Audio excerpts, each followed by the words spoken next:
오늘 말씀은 사도행전 9장 31절에서 35절까지의 말씀입니다.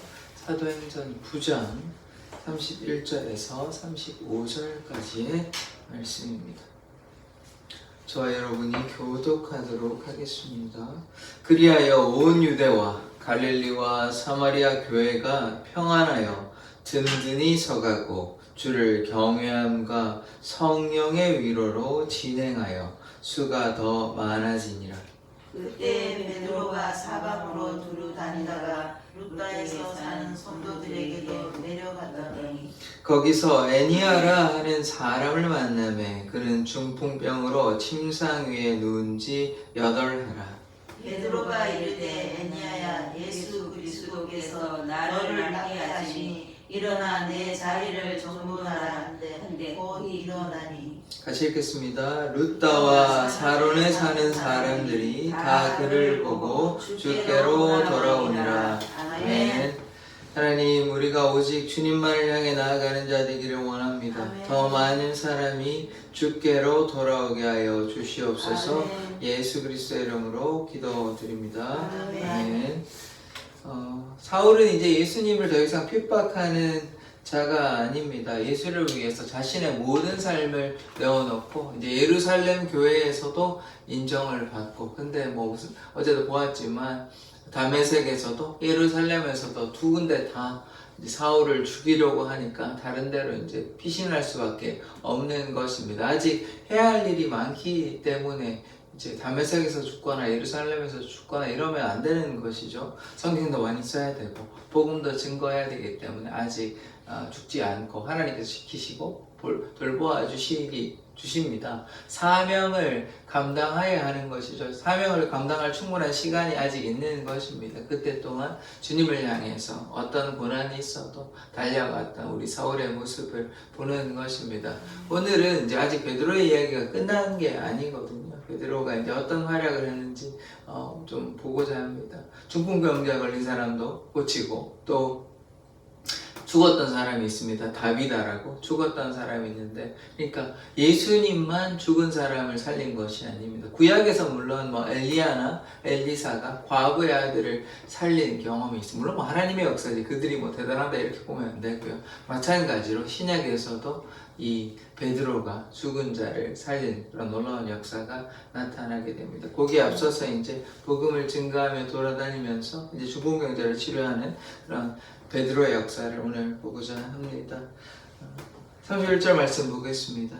그리하여 온 유대와 갈릴리와 사마리아 교회가 평안하여 든든히 서가고, 여기 보십시오. 이제 이스라엘의 온 유대, 이제 온 유대라면 남부 지방이고요. 그 다음에 갈릴리아 북부 지방, 그 다음에 사마리아 도, 그러니까 남북 전체 다 온 이스라엘 교회가 지금 어떻게 되었냐? 평안해졌습니다. 그리고 든든히 서가고, 그러니까 교회가 평안해진 것이죠. 불과 이제 얼마의 시간이 흘렀는지는 정확히 모르겠습니다만 몇 개월 정도라고 잡아봅시다. 그럼 몇 개월 전까지만 어떤 일이 있었냐? 스데반이 박해당했습니다. 스데반이 죽었다고요. 그리고 교회가 어떻게 됐습니까? 흩어졌죠. 몇 사람만 남고 흩어졌죠. 근데 지금 어떻게 됐습니까? 반대의 결과가 일어나게 된 것이죠. 그러니까 우리가 지금 당장 눈앞에 이제 안 좋은 일이 생겨날 수 있습니다. 제가 여러 번 말씀드리지만 예수님 믿었다고 모든 일이 형통하게 되는 것은 아닙니다. 당장 눈앞에 어려움이 있고 괴로움이 있어요. 그럼 현실적으로 봤을 때 어렵다, 안 된다 이럴 수 있습니다. 그런데 지금 오늘 말씀에 뭐라고 하니까 평안하다 그러죠. 아멘. 교회가 평안하다 그럽니다. 아멘. 또 교회가 든든히 서간다 그러는 것이에요.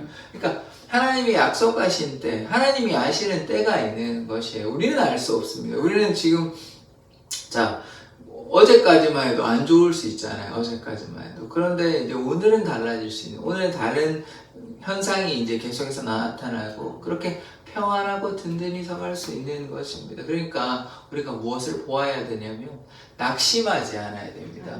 지금 우리 삶에 혹은 우리 교회가 좀 잘 안 되는 것 같다. 뭐 전도도 잘 안 되는 것 같고 성도들이 잘 안 오는 것 같고 뭐 예배도 열심히 안 하는 것 같다 라고 해서 포기하면 하나님의 역사는 거기서 더 이상 나타나지 않겠죠. 그런데 인내하고 기도하고 이들이 사도들이 포기하지 않았습니다. 계속해서 복음을 증거했다고요.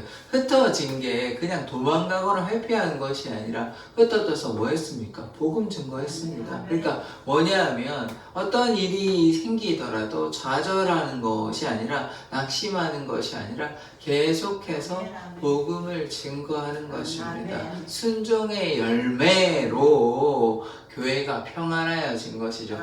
가만히 있으면요, 하나님의 역사는 나타나지 않습니다. 아주 특별한 역사는 나타나겠지만 하나님의 그 복음의 역사가 증거되겠습니까? 전하는 자가 없는데 어떻게 복음이 증거되겠습니까? 사도 바울에게, 이 사울에게 나타난 역사는 예외적인, 하나님께서 직접적으로 강권적으로, 왜냐하면 이방인의 사도로 하나님께서 그를 부르시고 택하시고 쓰시기 위해서 하신 것이고, 대부분의 경우는 사람이 가서 전하여야 합니다.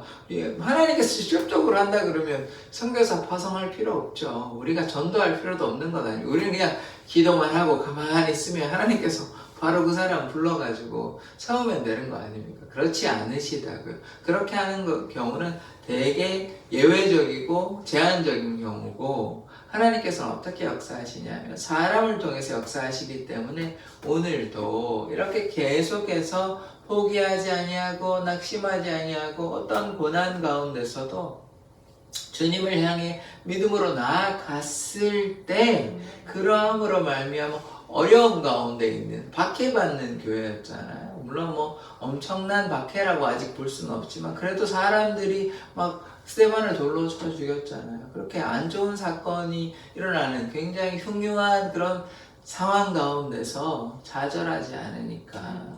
처음에 사실 부흥이 있었잖아요.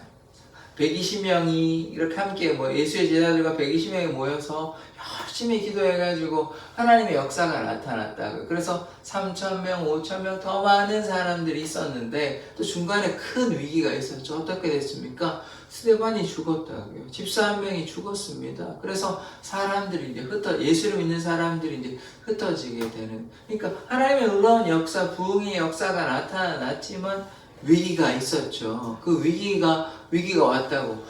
하나님이 우리를 이제 버리신 건가? 하나님 왜 그러십니까? 어찌하여 우리를 버리셨습니까? 너무 괴롭습니다. 라고 생각할 수는 있죠. 그런데 거기에 좌절하는 것이 아니라 어떻게 합니까? 흩어져서 복음을 증거하는 것이에요. 그래서 우리도 어떻게 해야 됩니까? 지금 당장 하나님의 역사가 눈앞에, 물론 좀 보이긴 합니다. 안 보이는 건 아닙니다. 그러나 좀 뭔가 우리가 원하는 만큼 이렇게 되지 않는다고 해서 하나님 왜 우리를 사랑하시지 않으십니까? 하나님 우리 가운데 역사하지 않으십니까? 이렇게 좌절하는 것이 아니라 신실하신 하나님 붙잡고 믿음으로 나아갈 때에 교회가 평안하고 교회가 든든히 서가는 것입니다. 그러니까 무엇을 우리가 보아야 하냐 하면 우리의 헌신이 필요하다, 순종이 필요하다 하는 것입니다. 한 알의 밀알이 썩어져 갈 때 지금 사울이 헌신하지 아니하고 베드로가 그냥 예루살렘에 가만히 있으면 누가 가서 복음을 증거하겠습니까? 그러니까 누군가는 가서 복음을 증거해야 하는 것입니다. 그러할 때 복음의 역사, 하나님의 역사가 나타남으로 말미암아 하나님의 평강이 임하고 또 교회가 세워지는 것입니다. 그래서 우리가 전하여야 합니다. 우리가 가만히 있으면 누군가는 가서 전하여야 하는 것이에요. 하나님의 역사가, 제가 몇 번 말씀드렸잖아요. 선교사가 여기 와서 우리에게 복음을 증거했기 때문에 우리가 지금 하나님의 놀라우신 은혜를 경험할 수 있는 것입니다. 하나님의 역사는 지금도 마찬가지잖아요. 미국 다음으로 우리가 또 선교사를 보내고 있잖아요.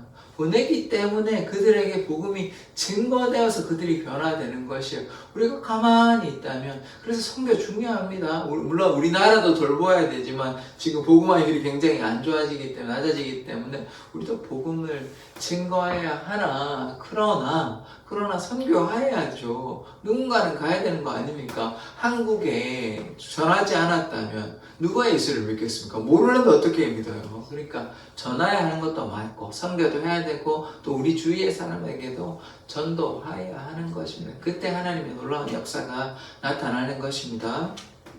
자, 32절의 말씀, 그 뒤에 말씀 보겠습니다.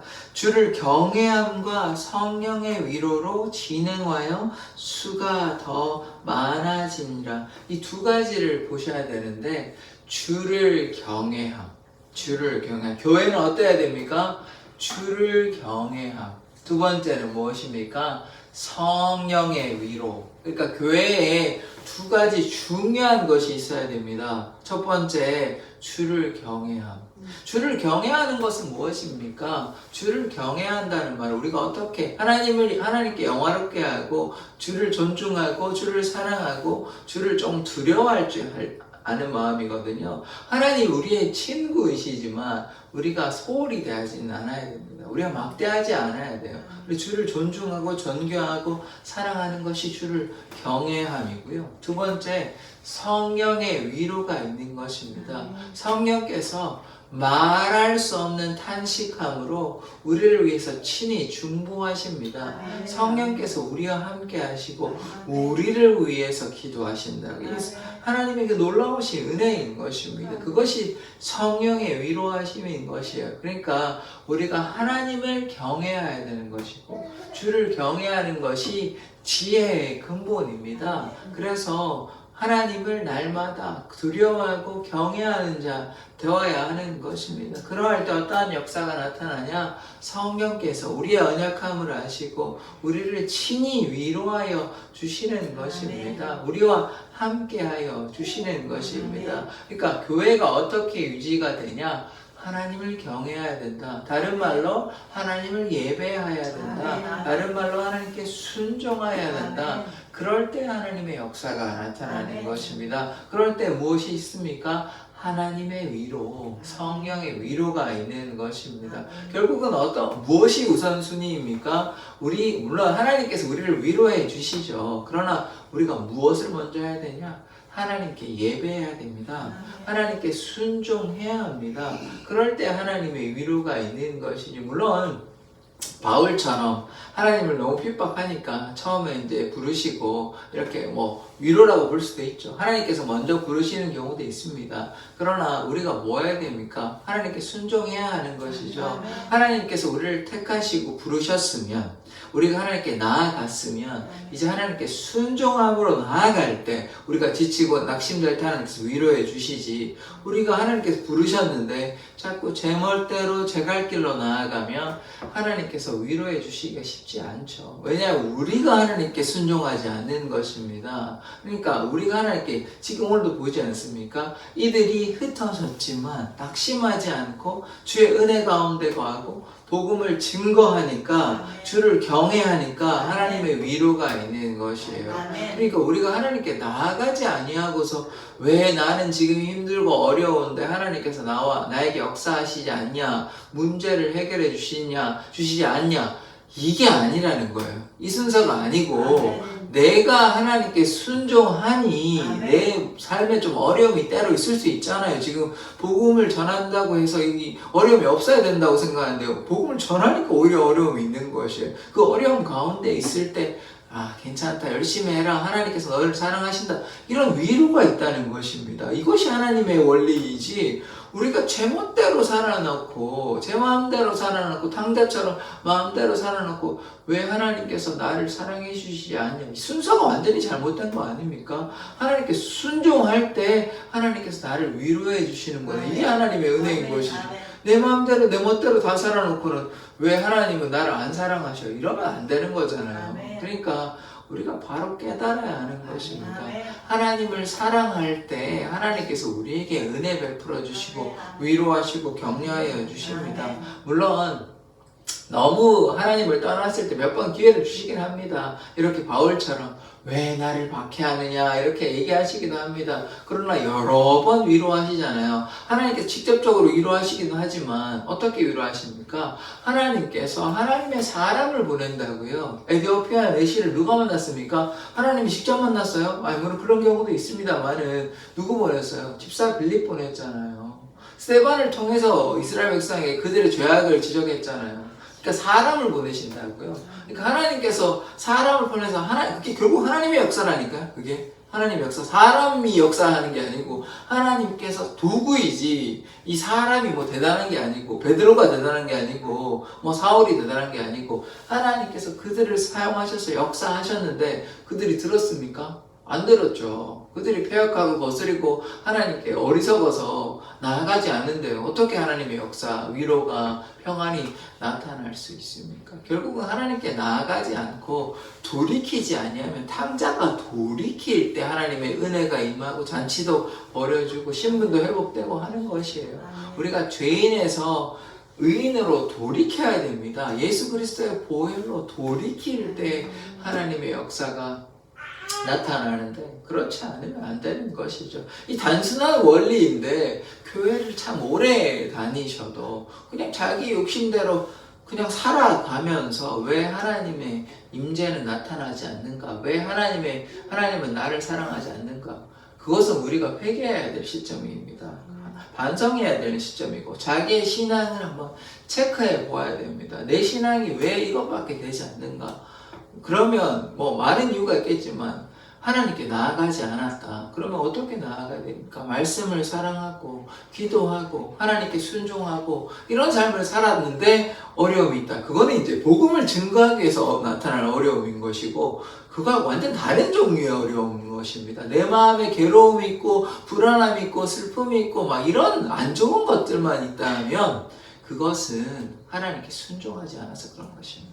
그래서 하나님께 순종하면 하나님께서 우리에게 뭐 주시냐면 평강 주신다니까, 복을 주신다니까, 여호와를 기뻐하라 내 마음의 소원을 이루어 주신다. 그래서 우리가 기뻐하면, 하나님의 나라와 의를 구하면 우리의 필요를 채워 주십니다. 그것이 하나님의 원리인 것이죠. 자, 32절 말씀 보시겠습니다. 그때 베드로가 사방으로 두루 다니다가 루다에 사는 성도들에게 내려갔더니, 베드로가 그냥 가만히 있는 것이 아닙니다. 복음을 증거하기 위해서 사방으로 돌아다니고요. 그 중에 이제 어디를 가냐면 루다에 가는 겁니다. 루다에 가는 이유가 있어요. 이제 보게 되는데 33절, 거기서 애니아라 하는 사람을 만나면, 애니아가 누구냐? 그는 중풍병으로 침상 위에 누운 지 8해라. 자, 애니아가 어떤 사람인지 우리가 정확히는 알 수 없으나 중요한 것은 애니아가 지금 아픕니다. 중풍병이 걸려서 8해 동안, 8년 동안 아픈 상황이에요. 그럼 얼마나 괴롭겠습니까? 애니아가 뭐 열심히 신앙생활을 했는지 안 했는지는 잘 모르겠지만 아마 했을 가능성이 많을 것 같은데, 그래서 어떻게 됐습니까? 베드로를 보내서 루다에 가서 이 애니아라는 사람을 고칩니다. 그러니까 하나님의 그 놀라운 역사가 베드로를 통해서 나타나게 되는 것입니다. 3절을 보시겠습니다. 베드로가 이르되 애니아야, 예수 그리스도께서 너를 낫게 하시니 일어나 내 자리를 정돈하라 한데 곧 일어나니. 지금 뭐라고 얘기합니까? 베드로가 예수 그리스도께서 너를 낫게 하신다 그럽니다. 예수 그리스도께서요. 내가 하는 것이 아니라 예수 그리스도께서, 하나님께서 너를 낫게 하신다. 그래서 일어나 내 자리를 정돈하라 하니까 어떻게 됩니까? 일어납니다. 일어납니다. 예수의 이름으로 선포하면 하나님의 역사가 나타나는 것입니다. 무엇이든지, 예수님께서 뭐라고 말씀하셨습니까? 무엇이든지 내 이름으로, 예수의 이름으로 구하라. 그러면 예수께서 뭐라고 하셨습니까? 내가 행하리라. 주께서 행하십니다. 예수께서 행하시는 것이에요. 지금 베드로가 예수의 이름으로 선포하였잖아요. 일어나라 하니까 일어나는 것이에요. 소녀아 일어나라, 달리다고 예수께서 하시니까 그 소녀가 일어나는 것처럼 이 애니아가 8해 동안, 8해 동안 괴로움 가운데 있었는데, 중풍병자니까 아무것도 못하잖아요. 누워있는데 일어나라 하니까, 예수의 이름으로 일어나라 하니까 어떻게 됩니까? 일어나는 것이에요. 심지어 그냥 일어나는 것이 아니라 자리를 정돈하래요. 일어나서 자리를 정돈하고 일어나는 것입니다. 그러니까 하나님의 놀라운 역사가 일어나는 것이에요. 그러니까 우리가 하나님께 순종하기만 하면 하나님의 치유의 역사가 나타납니다. 하나님은 살아계신 분이십니다. 2000년 전에만 살아계시는 분이 아니라 지금도 예수를 믿고 신뢰하고 순종한다면 이 치유의 역사, 병이 치유되는 놀라운 역사가 우리 제천 사랑의 교회, 우리 사랑의 교회에서도 나타날 줄 믿습니다. 아멘. 우리가 믿음으로 기도하고 하나님께 간구하면 누구에게나 하나님의 역사가 나타나는 것입니다. 아멘. 우리가 하나님을 신뢰하는 것이 중요한 것이죠. 35절의 말씀을 보시겠습니다. 룻다와 사론에 사는 사람들이 다 그를 보고, 이 말씀 제일 끝에 중요합니다. 주께로 돌아오니라. 아멘. 주께로 돌아오니라. 아멘. 그러니까 베드로가 지금 왜 갔습니까? 물론 다른 곳에도 하나님의 역사가 나타났겠죠. 기록되진 않았지만, 그러나 룻다에 온 이유가 무엇입니까? 애니아라는 중풍병자를 치료하는 게 첫 번째. 아멘. 중풍병자를 치료하니까 어떻게 됩니까?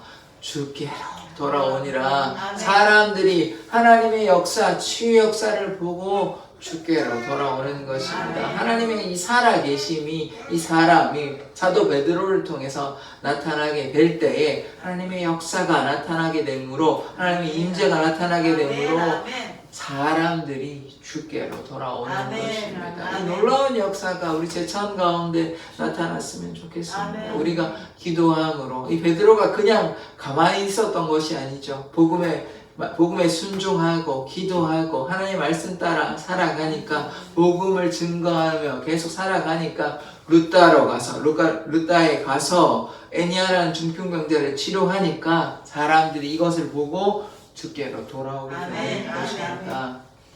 그래서 우리가 무엇 해야 됩니까? 주께 오로지 기도해야 됩니다. 아멘. 주님께 가까이 나아갈 때, 그때 우리가 예수의 이름으로 선포하고 기도할 수 있는 것입니다. 아멘.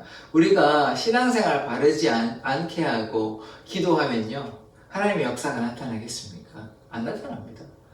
그러니까 하나님이 전능하시지 않고 하나님의 능력이 없어서가 아니고, 예수가 능력이 없어서가 결코 아니고, 예수님이 우리의 구원자 되시고 예수의 보혈로서 우리를 치료하여 주셨고, 아까도 말씀드렸듯이 예수의 이름으로 선포하면 예수께서 행하십니다. 그런데 우리가 기도하지 않고 순종하지 않고 하나님께 나아가지 않았는데 어떻게 하나님의 역사가 나타나는 겁니까? 그래서 우리가 예수님께 순종하고 예수님 말씀 따라 살아가고 예수의 보혈의 권세를 외치면 오늘처럼 치유의 역사가 나타나는 것입니다. 하나님은 살아계신 능력의 하나님이십니다. 십자가의 보혈의 능력이 이 룻다에 있는 사람들, 애니아에게만 나타나는 것이 아니라 우리 사랑의 교회 성도들에게 나타날 줄 믿습니다. 그 하나님을 믿고 신뢰함으로 나아가야 합니다. 그래서 우리 지금 제가 조금 이 말씀만 드리고 마치도록 하겠습니다. 우리 사랑의 교회 성도들이 좀 더 주님 앞에 나아가야 합니다. 소수의 일부의 사람들만 기도하여서 되는 것이 아닙니다. 모든 사람이, 우리 사도행전 보았잖아요. 모든 사람이 합심하여 오로지 기도할 때 하나님의 역사가 나타나는 거거든요. 그리고 심지어 제자들조차도 믿음이 연약하여 예수님이 십자가에 달려 돌아가실 때 다 도망간 사람, 예수님이 내가 부활할 것이다, 내 십자가 내가 이렇게 잡혀갈 것이다, 이런 얘기 이미 하셨다고요. 이미 하셨는데 깨닫지 못하고, 들어도 받아들이지 못하고 그렇게 도망갔는데, 성령이 충만함을 받으니까 이들이 완전히 변화된 삶을 살았잖아요. 그러니까 우리에게 적용하자면, 우리가 하나님께 나아가지 아니하고 성령 충만함 받지 아니하면, 물론 소수의 사람들을 통해서 쓰실 수도 있겠지만, 더 많은 사람들이 하나님께 순종한다면 더 많은 역사가 나타나게 되는 것이죠.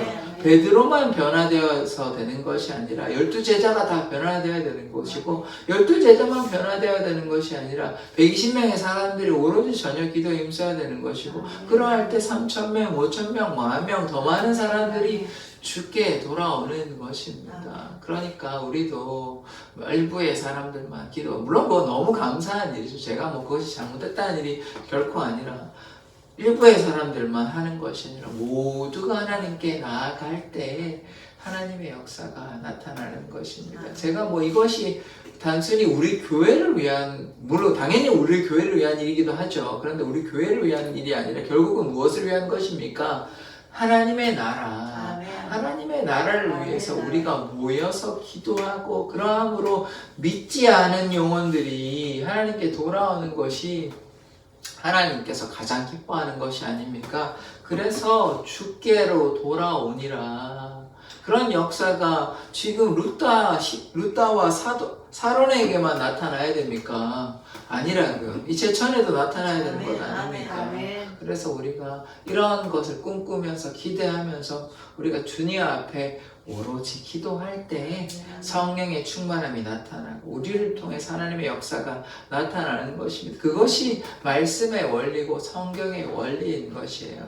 그래서 우리가 하나님을 소홀히 하지 아니하고 첫 번째 뭐라고 했습니까? 주를 경외해야 되는 것입니다. 두 번째, 그러함으로 성령의 위로가 있습니다. 그러함으로 성령의 역사가 나타나는 것입니다. 하나님 앞에 우리가 나아가지 아니하고, 다른 말로 주를 경외하지 않는데, 하나님을 존중하지 하고 사랑하지 않는데 어떻게 하나님의 역사가 나타나겠습니까? 그래서 좀 그 부분이 저는 좀 목사로서 좀 섭섭하고 서운하고 아쉽고 좀 그렇습니다. 뭐 어쩔 수 없죠. 그게 뭐 목사의 그 어떤 숙명과도 같은 것 같습니다. 이제 인도자는, 리더는 어쨌든 끌고 가야 되는 입장이고, 또 이제 따라가시는 분들은 뭐 일부는 열심히 한 반 정도 대로 이제 뭐 가시면 참 좋고, 다 그런 거는 참 쉽지 않은 것 같습니다. 그건 뭐 저만의 문제는 아닌 것 같고, 교회가 이제 완벽한 사람들의 공동체는 아니잖아요. 죄가 있고 또 연약하고, 그렇기 때문에 또 하나님께 돌아오려고 애를 쓰고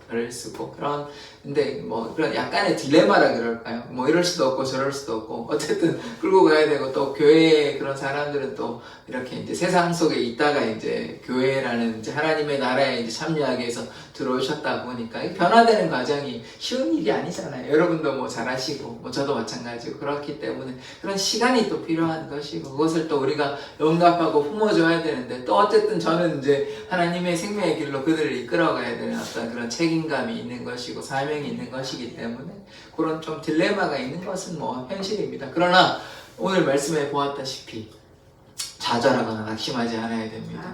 주님께서 우리를 사랑하여 주십니다. 주님이 우리를 붙잡아 주시기 때문에 어떤 역경에서도 좌절하지 않을 때, 하나님께 순종할 때, 주를 경외함으로 나아갈 때 교회가 세워지는 것입니다. 교회가 변화되는 것이에요. 포기하는 순간 누가 제일 기뻐하냐? 사단이 기뻐합니다. 그러니까 사단이 기뻐하는 일을 해서는 안 되고, 영적 전쟁에서 승리하기 위해서는 포기하지 않으면 됩니다. 그러니까 결과를 바라보고 나아가야 되는 것이 아니고, 물론 열매가 중요합니다. 결과는 우리가 포기하지 않을 때 나타나는 것이지, 결과를 보고 우리가 낙심하거나 다지하거나 그러면 중간에 지금 위기가 왔잖아요. 그 결과는 눈에 보이는 당장 결과는 안 좋은 거잖아요. 그럼 하나님의 역사가 아닙니까? 아니잖아요. 그러니까 그렇게 보면 안 된다고요. 우리가 포기하지 않고 결과에 휘둘리는 것이 아닙니다. 현상이 휘둘리면 안 돼요. 이렇게 지금 눈에 하나님 안 살아계신가, 이렇게 보면 안 된다고요. 그런 거에 상관없이, 환경에 상관없이 하나님의 신실하심을 붙잡고 나아갈 때 하나님께서 역사해 주시는 것입니다. 눈에 보이는 현상이 자꾸 주목하면 안 돼요. 하나님의 놀라운 역사는 우리가 인내하고 기다림으로 나아갈 때 하나님의 놀라운 역사가 나타나는 것입니다. 그래서 우리 사랑의 교회를 통해서, 제천에 있는 이 사랑의 교회를 세워주신 이유가, 한 명의 영혼이, 두 명의 영혼이, 세 명의 영혼이, 좀 더 많은 영혼이 주님께 돌아오면 우리는 그걸로 충분한 것입니다. 그래서 주님께 우리가 그것을 위해서 우리가 교회에 모여서 이렇게 기도하는 것입니다. 함께 모여서 영혼의 구원을 위해서, 또 우리 든든히 세워가야 되잖아요. 믿음이 없는 사람이 이제 믿음의 공동체에 들어와서 믿음이 또 자라나가야 되는 것 아닙니까? 그것도 마땅히 우리가 감당해야 될 몫이니까, 또 사명이니까, 그것을 위해서 우리가 하나님께 나아갈 때 우리 사랑의 교회가 하나님께서 기뻐하시는 공동체로 세워갈 줄 믿습니다. 기도하겠습니다. 하나님, 베드로가 루따에 가서 중풍병자 애니아를 치료하였습니다. 하나님께서 사용하셔서 애니아가 치유함을 받았습니다. 그러함으로 많은 사람들이 주께로 돌아오게 되었습니다. 우리 제천 지역 가운데 이 사랑의 교회를 세워주셨사오니 이 사랑의 교회가 든든히 세워져가는 교회 되기 원합니다. 우리가 주님께 기도하며 주님의 말씀에 순종하는 교회 되게 하여 주시옵소서. 오늘 특별히 주일입니다. 또 주님의 그날에 모든 성도가